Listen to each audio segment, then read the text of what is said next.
Então, estamos gravando a aula do dia 19/3. Eu acho que é a quinta aula sobre buzzer. Então, vamos falar sobre buzzer. Buzzer é um alto-falante pequenininho. Existem dois tipos de buzzer, mas, de forma geral, o buzzer é um alto-falante pequeno.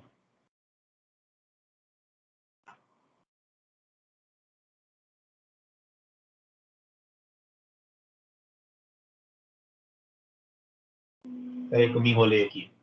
Então, buzzer é basicamente um alto-falante pequeno, né? Ele é especial, ideal para você colocar perto de microprocessador, porque apesar dele ser pequeno, ele até faz um barulho bom, né? E você pode usar tanto para avisar alguma coisa, né? Tipo fazer um bip para avisar que alguma coisa aconteceu, ou você pode usar para tocar música também. Porque ele na prática é um alto-falante, né? E existem dois tipos de buzzer: o ativo e o passivo. Se você for comprar alto-falante, se você for comprar buzzer, você precisa lembrar qual dos dois você precisa comprar, né? Porque vem se você comprar no Mercado Livre, por exemplo, vem escrito se o buzzer é ativo ou passivo. O buzzer ativo é o que apita em 2 kHz e você não precisa gerar nada, você só alimenta com VCC e massa, ou seja, você bota esse lado aqui, que é o mais, tá vendo? Ó, mais, você bota esse lado para mais VCC, para mais 5 volts, e o outro lado para massa, e o outro lado para massa, e ele começa a tocar. Então, esse é o ideal se você não quer se preocupar com qual a frequência que está sendo gerada, o que você está querendo gerar, né? Porque se ao invés de você botar esse mais 5 aqui, você colocar numa saída do microprocessador, então você bota isso aqui na saída de um microprocessador. Então você bota, por exemplo, em RA0, e aí quando o RA0 for high, for 5 volts, o alto-falante faz a frequência é fixa, né? Basta alimentar. E isso é o ideal para quando você só simplesmente quer fazer um bip para avisar alguma coisa, avisar o usuário. Geralmente o buzzer de placa-mãe costuma ser assim, costuma ser ativo. Ou seja, a placa-mãe simplesmente alimenta com 5 volts e ele começa a bipar sozinho, né? O passivo, ele é um alto-falante comum, ele é um alto-falante que você precisa enviar para ele um sinal, né? Geralmente uma onda quadrada ou senoidal, né? E essa onda quadrada, a frequência dessa onda quadrada é que ele vai tocar. Isso seria o buzzer passivo, né? E o buzzer passivo, ele é o mais barato, né? É muito mais barato comprar um buzzer passivo. E às vezes é melhor, porque com o buzzer passivo, você tem que gerar uma onda quadrada, então tem essa dificuldade, né? O pique gera a onda quadrada, mas a frequência que o pique gerar, ele vai tocar. Então nisso você consegue controlar a frequência, né? Você consegue tocar em frequências diferentes, né? Então o buzzer passivo é igual ao alto-falante comum, alto-falante de carro, por exemplo, de som, do alto-falante de PC, né? Aquelas caixinhas, né? Ele é igual ao alto-falante do celular, também é assim. Agora, ele é igual em funcionamento, né? Na forma de acionar, mas existe uma diferença entre o buzzer e o alto-falante comum. O buzzer não consegue responder a grave, ou seja, sinal de grave você não escuta no buzzer, né? Ele só costuma começar a funcionar perto dos kilohertz. Ou seja, ele é um alto-falante ruim, né? Ele é um alto-falante que não responde bem a frequências altas, né?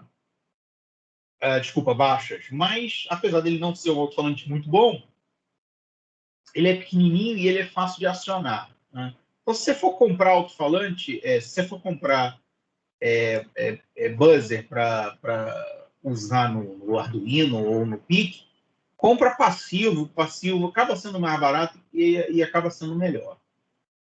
Como que você utiliza buzzer no microprocessador?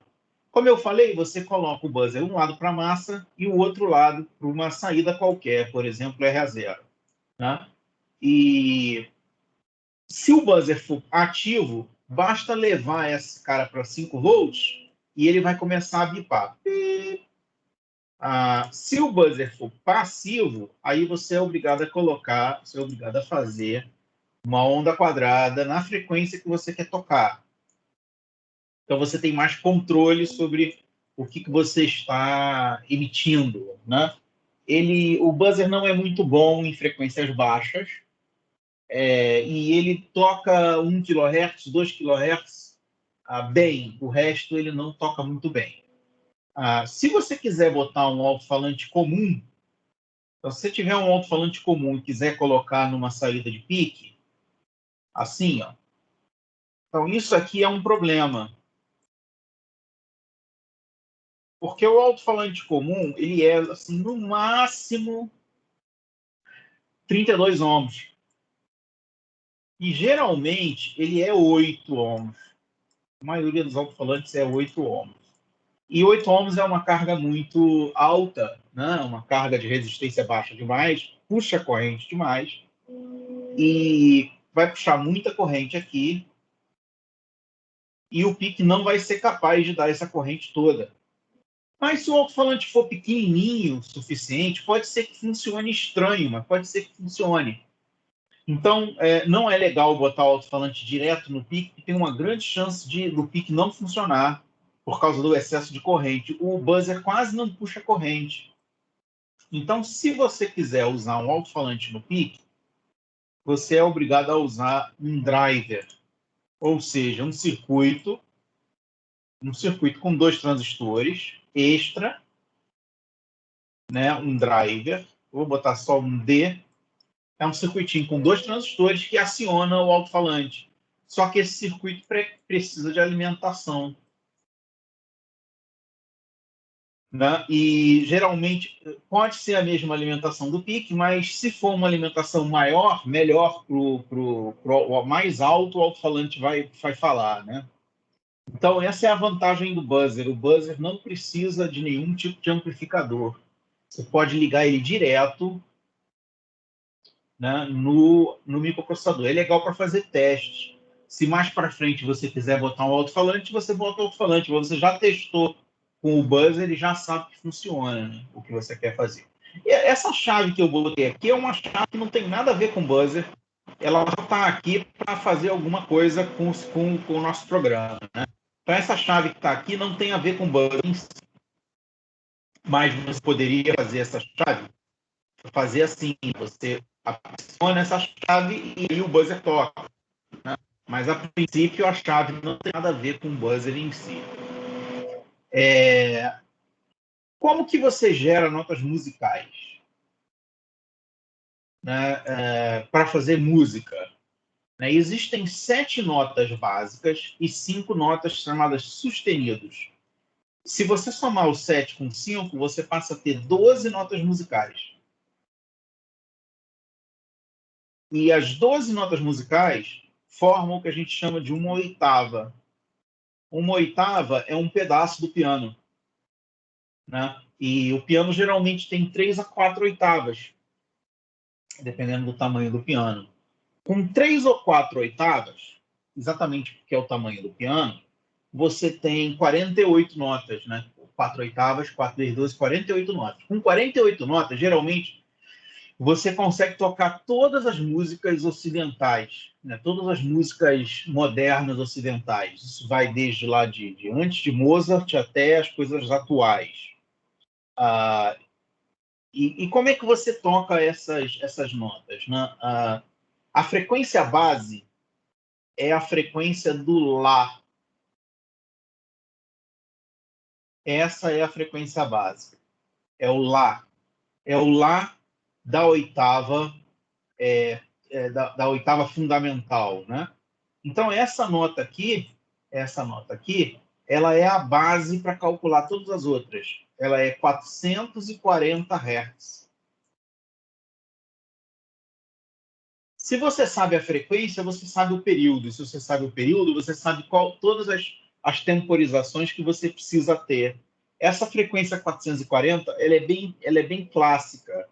Ela é a quinta corda do violão. Ela é também aquele tom de descagem, né? Aquele tom de descagem que o telefone convencional tem, né? Aquele negócio que faz tu, né? Ó, tem aqui quer ver? Tem um telefone convencional aqui. Você escuta esse tu do telefone convencional, não sei se você escutou, ele é o 440 Hz. Ele é uma nota clássica, né? Se usa em todos os lugares. Provavelmente ela é essa nota clássica, ela vem de uma vibração que nos que é boa para a gente, que a gente gosta, né? Então por isso que essa vibração ficou como a tradicional vibração básica. Né? Então, também é a vibração dos afinadores. Então, se você tem um afinador, o afinador deve tocar essa nota aqui, 440 Hz. Né? E se você tiver o Lá, né, que é essa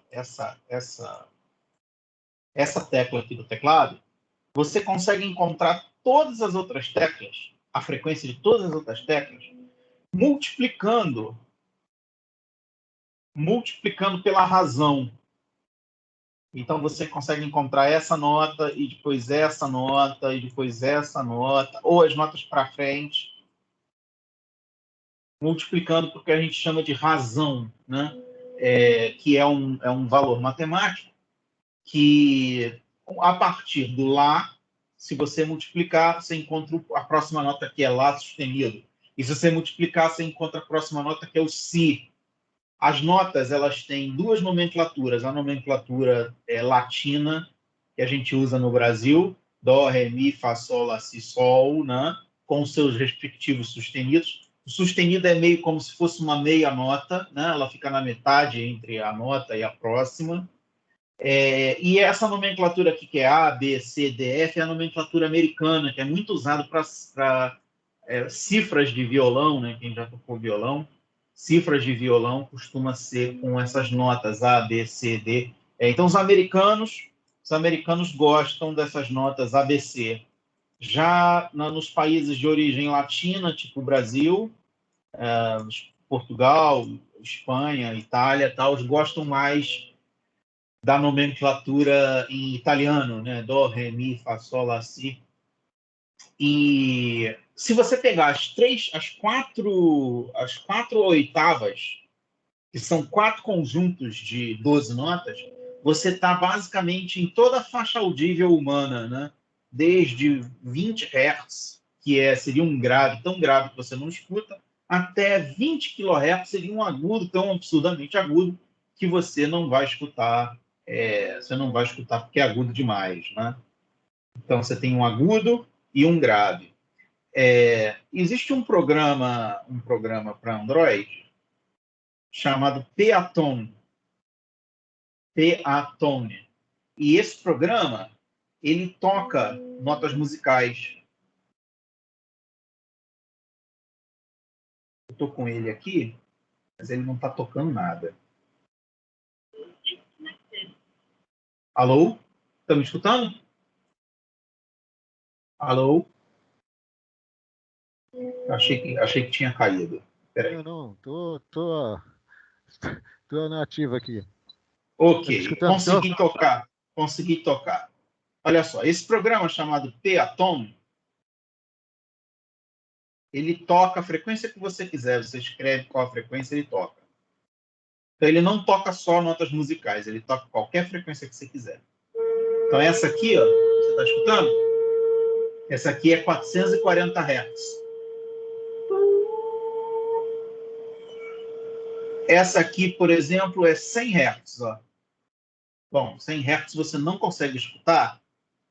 Estou tocando 100 Hz, mas você não vai conseguir escutar, porque o alto-falante do celular não responde a frequência tão baixa. Né? Só o alto-falante, só o fone de ouvido responde. O alto-falante do celular não responde. Isso aqui é 300 Hz. Ó. Já é no limite que o alto-falante do celular responde. Né? Se você pegar kHz, você escuta essa droga aqui que é extremamente chata. Né? Isso que eu toquei no final é 2,7 kHz, que é uma faixa bastante incômoda. Né? Enquanto a faixa de 440 Hz é uma faixa gostosa de ouvir, tal, a faixa de kHz é uma faixa estridente, chata, né? Ela apita muito feio. Então, o piano, com as suas 48, ou seja, 4 oitavas, né? Ele toca praticamente todas as músicas modernas, né? De todas as faixas. A pessoa mais idosa, tipo eu, ela vai perdendo a audição. E normalmente você perde um pouquinho de grave e muito de agudo. Então, normalmente a pessoa com um pouco mais de idade não escuta mais agudo. Ela começa a escutar só até 10, 12 kHz, enquanto os mais novos escutam frequências mais elevadas. Não que isso seja muito útil, mas o fato é que é uma das coisas que você perde com a idade, um pouco da audição para agudos. Que bom, né? Porque o agudo não serve para muita coisa. O agudo é estridente, é chato, então não é um problema tão sério perder agudo. Então, como eu falei, entre uma nota e a próxima, existe uma razão. E essa razão é esse número aqui, ó, é muito legal, que é um número bem estranho, né? Que é a raiz 12ª de 2. Então, esse valor, raiz 12ª de 2, nem é toda calculadora que consegue calcular. Por exemplo, aqui não tem, ó, aqui na calculadora do Windows, não tem como fazer raiz enésima. Tem um jeito que é fazer 1 dividido por 12 e fazer 2 elevado a 1 dividido por 12. Que é isso aqui, ó. 1,059463094. Essa é o número mágico que passa de uma nota para outra. Não, o interessante desse número foi o seguinte: esse número ele não surgiu do nada, não. Ele não é um número mágico, não. Ao longo dos anos, os músicos, né, desde antes da música moderna, eles tentaram dividir as notas em 14 partes, em 18 partes, em 16 partes, em 10 partes. E o fato é que eles ficaram mais contentes com 12 partes. Então, a música moderna, ela considerou que você dividir em 12 notas era melhor do que dividir em 14 ou em 16. E como a divisão em 12 notas gera esse índice 12 aqui, então você ficou com o índice 12 de 2. Quem tem que saber muito bem isso é o pessoal ou de orquestra ou violinista, porque violinista é um músico porreta mesmo, não é um músico que toca flauta e violão, não. O violinista é um cara bem, ou violoncelo, né? É um cara que precisa saber tocar muito bem, porque ele precisa afinar tudo de ouvido, né? Ele tem que tocar tudo de ouvido. Então, normalmente, ele precisa saber bem isso, de número de notas, qual a nota que você está tocando e tal. Mas por que a gente está querendo saber isso? Porque se a gente for gerar música usando o nosso pique, então, se a gente tiver um pique e um buzzer, a gente pode querer gerar músicas, né? Aliás, botei o buzzer aqui com o símbolo ao contrário. Né? O símbolo do buzzer é ao contrário. Ele é assim. Então, se a gente quiser fazer o nosso buzzer tocar uma música, a gente vai ter que saber quais as notas que a gente vai ter que tocar dessa música. Então, de repente, você quer tocar Dó, Ré, Mi, né? Dó, Ré, Mi, Fá, Fá, Fá, Dó, Ré, por exemplo, né? Então tem várias músicas simples que podem ser tocadas com as 12 notas musicais da oitava fundamental. E nisso você precisa saber quais são as frequências que você precisa emitir, né? Então, por exemplo, para emitir Dó, 293, para emitir Sol, 392. E fazendo essas contas, você consegue tocar uma música qualquer, né? Tem muito mais coisa do que só a frequência da nota para tocar música. Mas a frequência da nota é a primeira coisa que você precisa saber. E aí você estaria tocando uma música como um flautista, que escolhe a nota, né? Coloca o dedo na nota e sopra para você ter a vibração naquela nota que você queria, né? Legal. Ah, sim. Se você pegar uma nota musical, tipo Lá, por exemplo, e você multiplicar a frequência por 2, você multiplicar a frequência vezes 2, 440 vezes 2 dá 880. Se você tocar 880 e tocar 440, você vê que as notas são diferentes.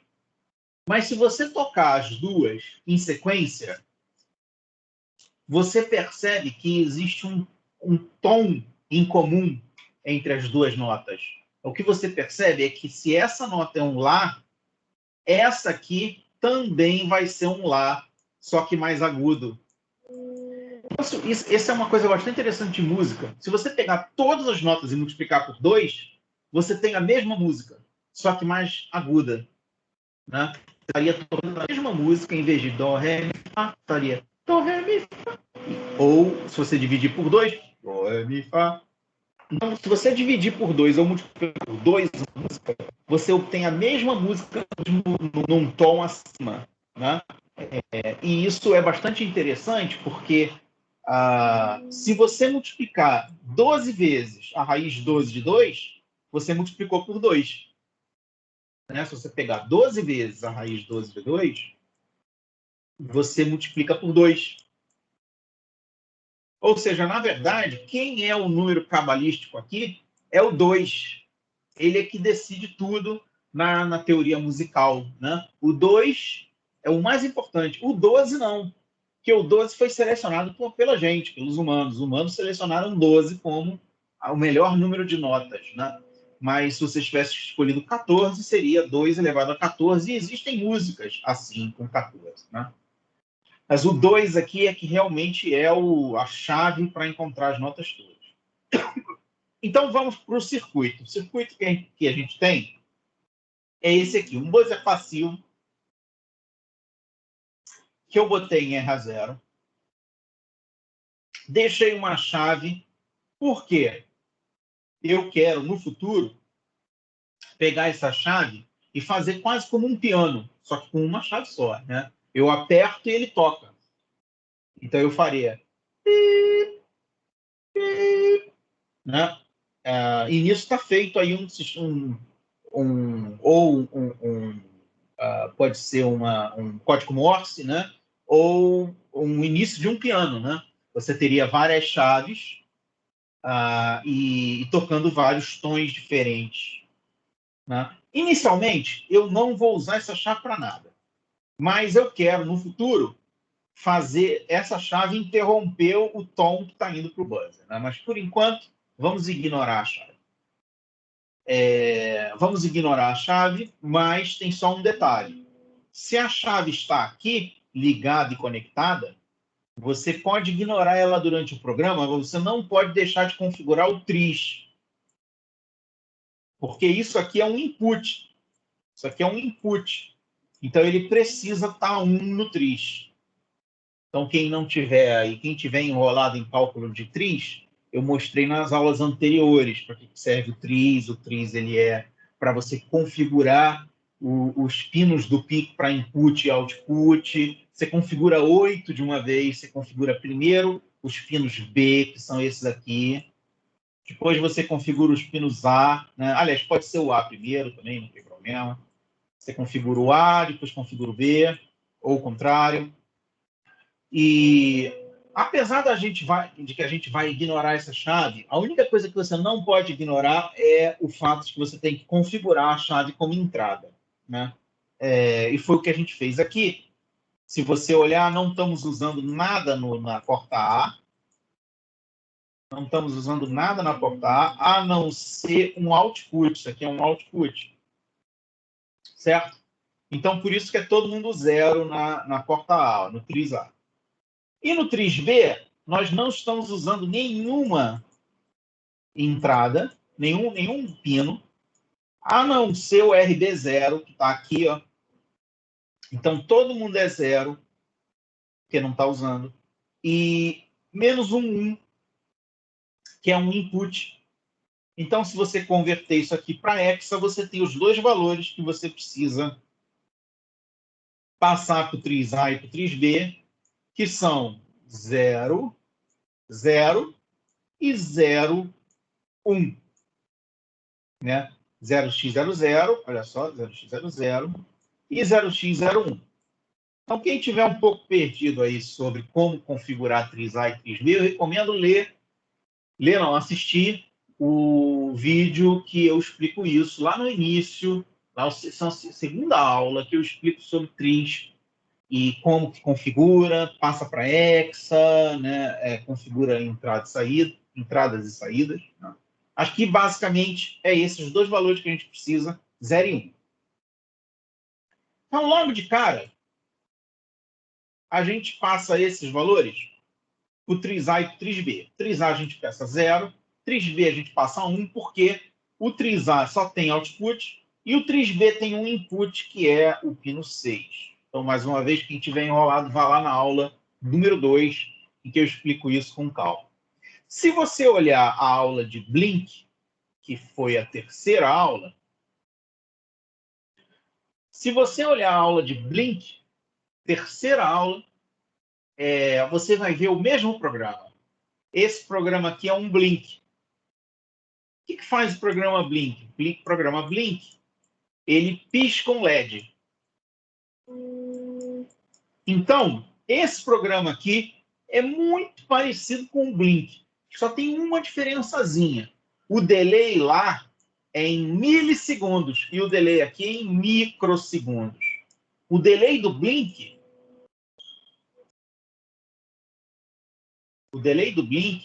ele é 1000 milissegundos, ou 1 segundo.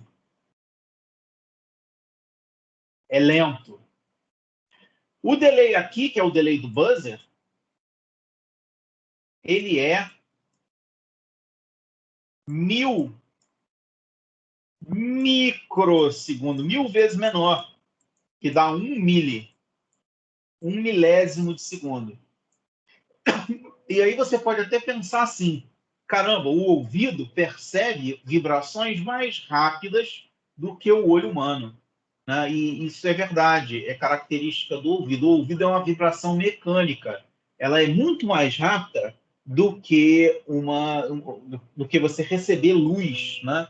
A luz você precisa piscar a luz muito mais lentamente do que a vibração mecânica para chegar no ouvido humano. Né? Então, isso é um efeito bastante interessante, que é uma coisa humana, não é uma coisa eletrônica em si, né? É uma coisa humana. E por que eu coloquei 1000 vezes, né? 1000 vezes de diferença, exatamente para mostrar a diferença entre o olho e o ouvido. São 1000 vezes mais baixo, né? 1000 vezes menos.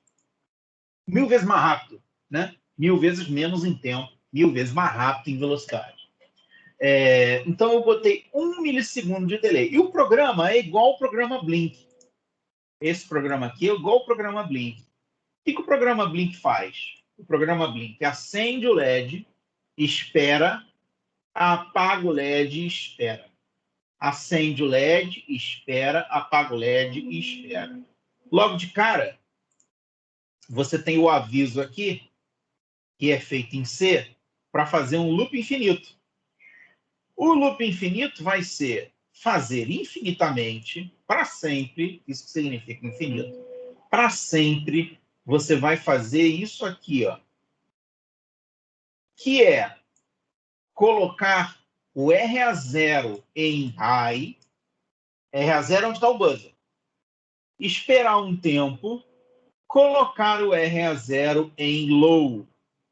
Na prática, o que você vai ver aqui em cima é assim, ó, high, low. Ou seja, 5 volts, 0 volts, para sempre. High, low, para sempre. Esse tempo aqui é 1 milissegundo. E esse também, 1 milissegundo. Qual é o valor? O que você vai escutar?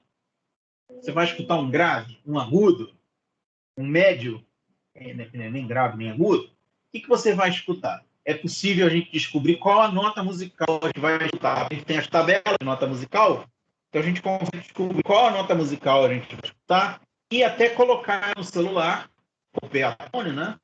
Colocar no celular para que a gente escute qual é a nota que a gente vai encontrar. E a nota, então, vai ser composta de high e low. O low em 1000 milissegundos, isso aqui é para sempre, né? Isso aqui é para sempre. Vai ficar para sempre fazendo isso, enquanto você quiser que o alto-falante toque, é isso que você vai escutar. O alto-falante, quando ele recebe high, o alto-falante vai para frente. Não tanto, né? Não tanto quanto eu fiz aqui com a minha mão. Eu não sei se vocês veem a minha câmera, mas ele não é tanto assim, não vai tanto para frente. Não, é um alto-falante, não é um míssil, né? Então ele vai um pouquinho para frente, for um alto-falante grande, vai assim para frente. E quando você bota o low, ele vai para trás. Então ele vai para frente e para trás. Mas se ele fosse para frente e para trás, nessa velocidade aqui que eu estou fazendo com a mão, você não ia escutar nada. Podia tomar um tapa, né? Mas você não vai escutar nada. Ele vai fazer isso tão rápido, tão rápido, tão rápido, tão rápido, tão rápido, que você vai começar a ouvir uma vibração mecânica. Para você começar a ouvir, tem que ser pelo menos 20 idas e voltas por segundo. E mesmo assim, a maioria das pessoas não consegue escutar. É muito grave, né? Em 100 vezes por segundo, as pessoas escutam alguma coisa assim, ó. Perto de 300, 400 vezes por segundo, você já escuta. Que é uma vibração bem mais audível, né? Mas essa vibração aqui, ela tem 1000 micro, né? 1000 micro de high e 1000 micro de low. Se você somar o tempo de high e o tempo de low, dá 2000 micro, certo? O tempo de high mais o tempo de low, os dois sendo 1000, lógico, 1000 mais 1000, 2000. Né? Óbvio, 1000 mais 1000, 2000. E o que é o legal de encontrar qual o tempo de high e o tempo de low? Porque isso aqui é o período. O tempo de low mais o tempo de high é o período, ou seja, é o repetitivo. Se você inverter o período, você encontra a frequência, né? Inclusive Hertz, que é a unidade de frequência, ele é 1 sobre segundo. Ele é o contrário do tempo. O contrário do tempo é a frequência. Então, se você fizer 1 sobre 2000 micro, você encontra 500 Hz. Ou seja, a gente já consegue descobrir a frequência. Se a gente for lá, a gente já consegue descobrir qual é a nota. Mas, para minha surpresa, não existe nenhuma nota de 500 Hz.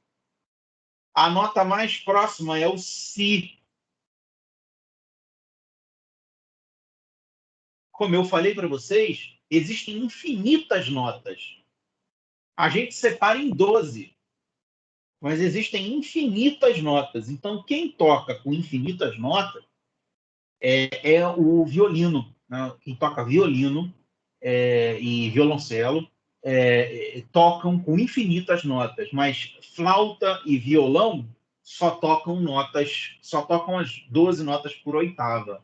Então, um violinista conseguiria tocar 500 Hz. Flautista e violão não conseguem tocar 500 Hz. Eles poderiam tocar 493, mas não conseguiria. Mas isso a gente não impede que a gente descubra que essa nota 500 Hz vai ser próxima a um Si. Vai ser próximo a um Si, né? Mas para ser Si mesmo, teria que ser um pouquinho mais baixo, teria que ser 493. A gente pode tocar a nota aqui. Eu posso usar o Peatone para tocar essa nota. Eu escrevo aqui no Peatone 500, tum. Ele tem lá, acho que 500, não sei se dá para ver aí, ó, 500 Hz. Esse é um programa para Android que toca as notas que você quiser, olha lá, 500. Opa, peraí que está espelhado, agora sim, 500. E aí eu venho aqui do Sound On e ele toca 500 Hz, que é parecido com o Si. Vou tocar o Si mesmo, ó.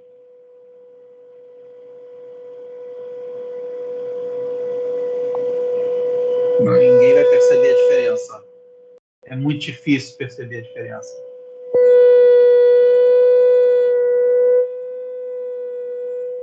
Alguém percebe que está? Ou seja, está indo entre 500 Hz e 493. O pessoal ou o pessoal que toca em orquestra, né, ou violinista consegue perceber essa diferença, porque ele tem o ouvido treinado, ele consegue perceber que está desafinado, né? Estar desafinado é você não conseguir encontrar essas notas aqui. Né? Quando você tem um instrumento desafinado, a corda não está tocando a nota correta, está tocando a nota errada. Né? Então, se ele estivesse tocando 500 Hz ao invés de 493, estaria desafinado. E a gente, humano normal, não percebe a diferença de 493 para 500. Mas o violinista consegue perceber. E talvez até um bom violinista, aliás, um bom flautista, por exemplo, conseguiria perceber, não, está estranho isso, tem coisa errada aí na música, e perceberia 7 Hz de diferença, né? É muito difícil. Mas, como eu falei, a gente botou aqui 1000 e tocou a nota que não existe, essa nota que não existe. Mas se eu quisesse tocar uma nota que exista, é possível? É. Você parte da nota e calcula o delay. Como? Se eu vou tocar uma nota que existe, eu vou tocar 440 Hz. Porque 440 Hz é uma nota clássica. Né? É tão usado que você usa, por exemplo, para o teu telefone. Né? O telefone analógico, você escuta 440 Hz, que é o tom de descagem. O tom de descagem é um clássico, né? 440 é um clássico que aparece em várias músicas. Então, essa é uma nota que, se você quiser, é a primeira nota sempre que você deve tocar, para ver se está tocando direito. Né? Então, ela é a quinta corda do violão e todos os instrumentos musicais devem ser capazes de emitir essa nota. Então, se você quiser tocar essa nota, basta você fazer o processo ao contrário. Você calcula o período, que é o inverso da frequência. Então, o período vai ser 2.272 micro. O período é o tempo de high mais o tempo de low. É o tempo que fica baixo com o tempo que fica alto. Então, o tempo de high mais o tempo de low, e eles são iguais. Então, se você dividir 2.272 por 2, você encontra qual é a frequência que você precisa colocar aqui no seu delay para tocar 440 Hz. Se você fizer esse programa aqui, você vai estar tocando lá.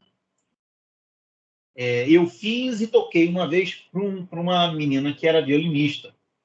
E ela ficou ouvindo um tempo e falou, não, realmente está certinho, tá tocando na frequência certa, realmente. Porque a minha dúvida era, é certo para mim, mas será que é certo para um músico? Né? E estava direitinho, até porque está matematicamente correto, né? E uma outra forma de calcular é com essa fórmula aqui, ó.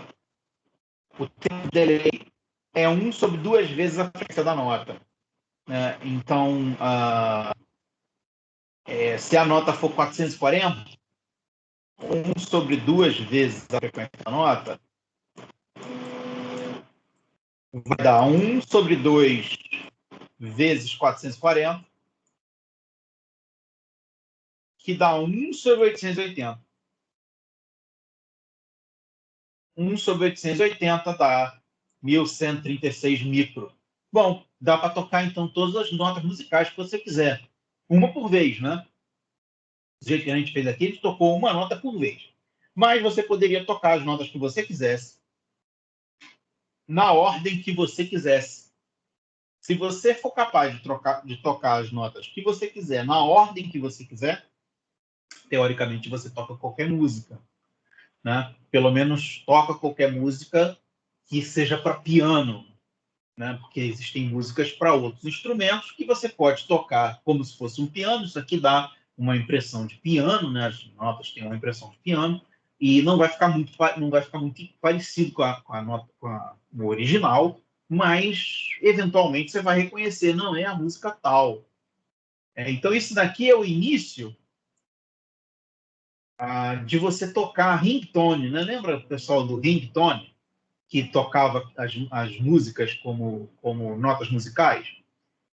Aliás, as músicas como sequências de notas musicais simples, né? E aí você tocava, era muito comum na década de 90, 2000, os telefones que tinham ringtones.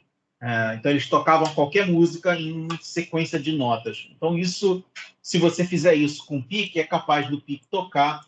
O PIC é capaz de tocar qualquer música como uma sequência de notas, né? Quem tiver curiosidade de ver como é que funciona isso, não recomendo comprar um PIC, porque é mais caro, enrolado de programar, tal. Eu recomendo primeiro comprar um Arduino. Então você pode comprar um Arduino no Mercado Livre. O Arduino já é um gravador, né? Então você compra um Arduino, já vem com cabo, já vem com tudo soldado, tudo pronto. E aí você compra também um buzzer passivo. Buzzer passivo para Arduino, compra já que já venha com conectores, para você já encaixar direto no Arduino, é bem legal. E o Arduino tem amplo suporte à música.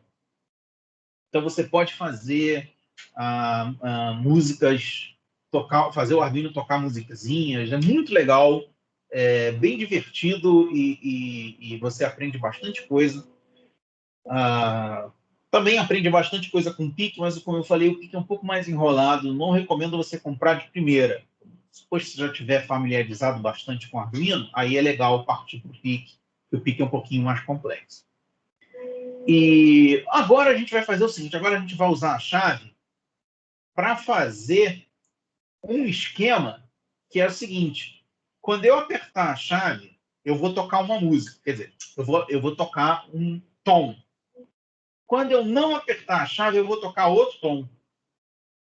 Então, olha só. Se a chave estiver apertada, if a chave for 1, se a chave for 1, significa que a chave está apertada, ó, porque o 5 volts está indo para o RB0, ou seja, 1, né? Então, se a chave estiver apertada, eu toco 1136 microsegundos, que é o Lá. Em inglês é A, em português a gente fala Lá. Se não tiver apertado, ou seja, else significa senão.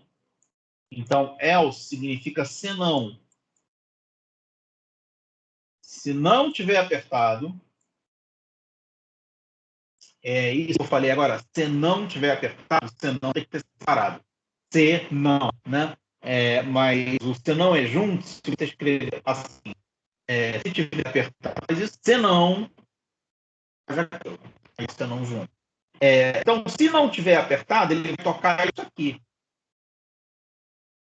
E a pergunta é o seguinte: 568 é metade de 1136. Então, 1136 dividido por 2 dá 568. Se você dividir por 2 o tempo, qual a frequência que você toca? Né? Lembrando que em 1136, você toca 440 Hz. E se você tentar tocar metade, 568, qual a frequência que você toca? Alguém arrisca aí um valor? Se você toca 1136, é 440. E se você toca metade do tempo?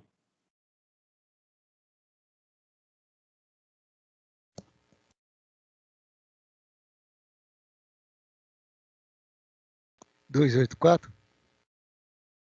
284? Não. Se você toca com metade do tempo, a frequência é o dobro.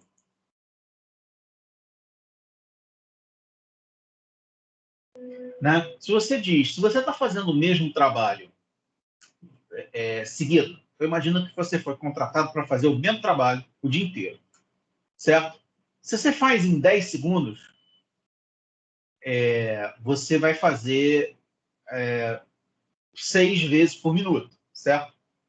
Então, a frequência vai ser 6 vezes por minuto. Você tem um trabalho que você faz em 10 segundos. Então, em 1 minuto, você faz 6 vezes.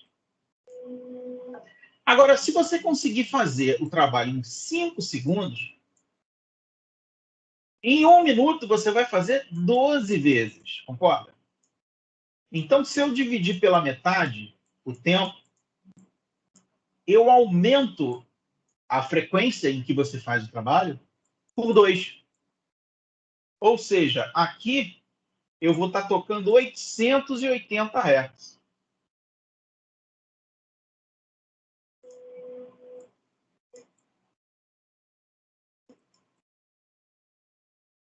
Hz também é Lá, só que é um Lá mais agudo. Né? Vai ser um Lá mais agudo. Deixa eu ver se eu consigo fazer aqui para vocês os dois Lá. Vou botar aqui no telefone. Estou aqui no telefone, estou botando as duas frequências para a gente ficar alternando.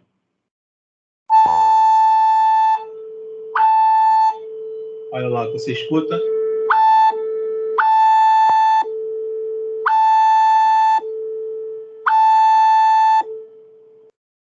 Não é a mesma frequência, concorda? São diferentes, mas elas são a mesma nota musical. Elas são Lá e Lá. Né? Lá grave e Lá agudo.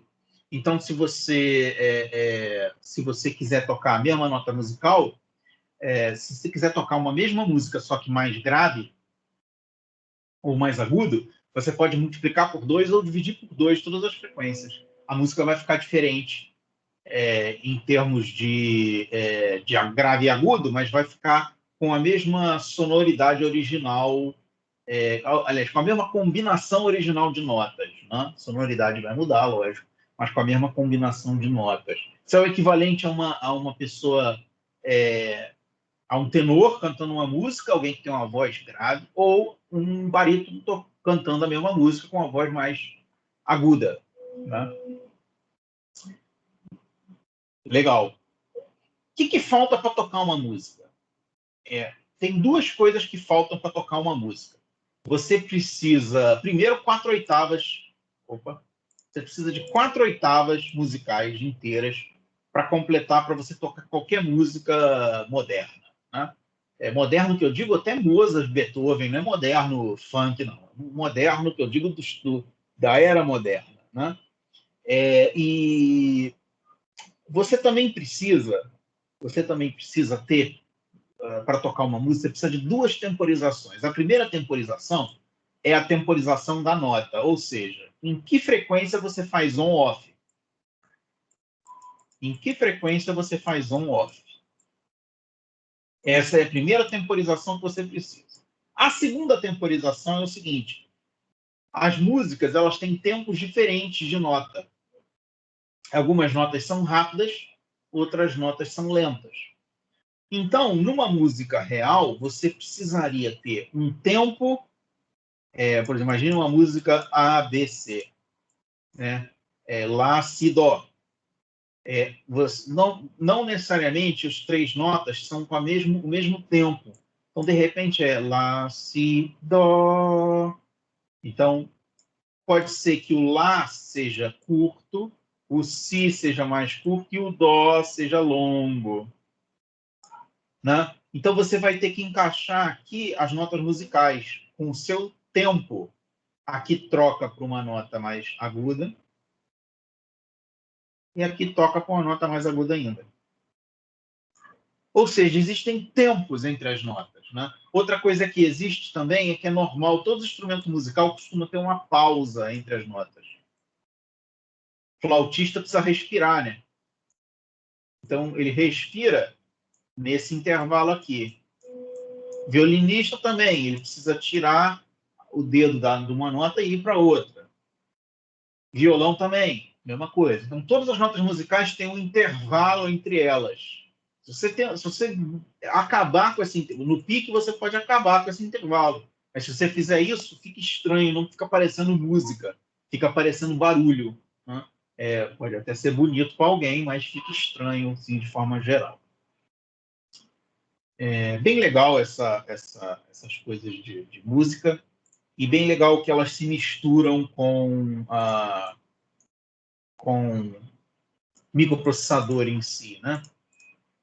Numa próxima aula, eu posso trazer uma simulação mostrando para vocês como é que isso aqui roda num processador simulado, né?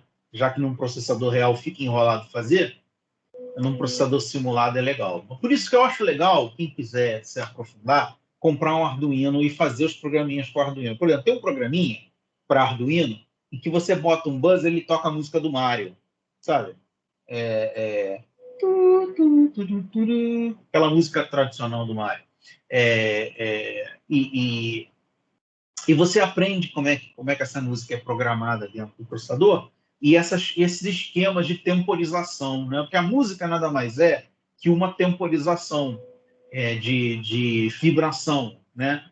Uma certa vibração por um certo tempo, outra vibração por outro tempo e assim por diante. Essa sequência de vibrações é que forma a teoria musical e a música. Tem muito mais coisas sobre músicas do que o que eu falei.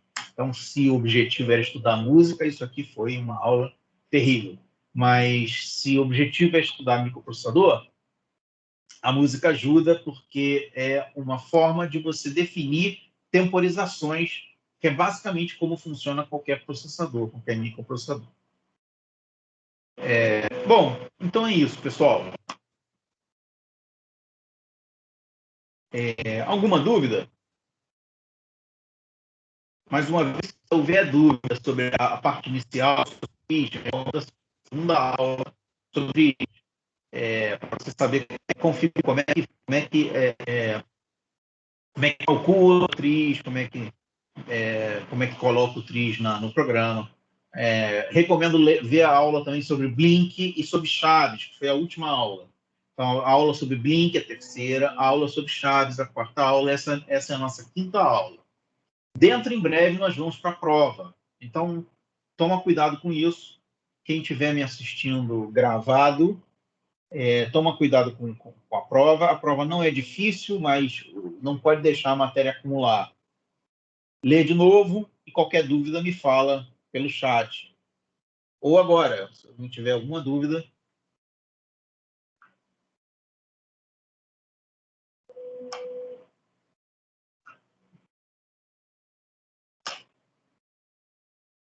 O senhor já tem data para a prova?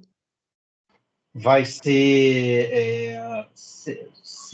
eu devo colocar a prova na semana que vem ou na próxima? Tá, e vai ser mais ou menos quanto tempo de prazo para a gente fazer a prova? Normalmente eu dou uma semana ou um pouco menos. Tá, porque eu não sei se eu vou conseguir fazer dessa vez, porque eu vou embarcar agora terça-feira e a minha previsão de desembarque é no final do mês que vem. A não ser que eu dê uma sorte do barco ir para o porto, aí eu consigo acessar a internet. Que droga. Bom, mas tudo bem. É a Qualquer coisa vida, fazer o quê? É a vida. faz uma segunda chamada, não tem problema. Não sei se vai dar pra fazer segunda chamada na virada pro mês de maio, né? Se você aceitar, você vai ser muito legal comigo, mas... Na verdade, a minha preocupação com essa turma não era só um aluno, são vários, porque tirando o Osmar e mais um ou outro eventual, a maior parte das aulas foram com 2 alunos ou com 1. Mas E tá eu assim sei com que todos os essa turma professores, porque a pandemia fez mudar a rotina de trabalho de todo mundo, entendeu? Então tá todo mundo com dificuldade. Fora que tem uma galera que passou para a faculdade e os horários da faculdade estão competindo com esses horários da aula à distância do Cefet também. É um problema. Eu não sei o que fazer nesse caso. Realmente. Como eu falei, se não fizer a prova dentro do prazo e não fizer a prova a P1 e P2, nem a reposição, realmente eu não tenho o que fazer. São 12 alunos nessa turma e o normal é ter um aluno ou 2 na aula. Então, é uma coisa que realmente é preocupante. Se tiver algum grupo de WhatsApp e tal, eu recomendo que os alunos venham, pelo menos venham falar comigo. Eu já sei que você está enrolado com o teu trabalho, mas todo mundo que tiver enrolado, que tiver com problema, tal, que avisa. Porque se o aluno nunca vem e não faz prova, eu vou imaginar que ele não existe. Uhum. Não vou Entendi. nem me preocupar com mais nada. O aluno não existe, não veio nem falar comigo, é porque realmente desistiu, né? E uma coisa normal, pode desistir. Uhum. Então, se tiver algum grupo de WhatsApp aí da turma, por favor, avisar para não sumir. Assim, esse recado normalmente é passado Estou sempre todo que algum professor. professor cobra, mas realmente a rotina da galera tá complicada, mas eu passo mais uma vez. Não custa nada. Lógico. Bom, pessoal, então é isso. Até a próxima aula. Valeu.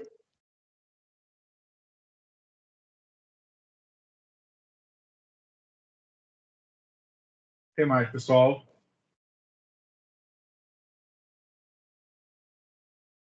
Boa noite. Boa noite, professor. Boa noite.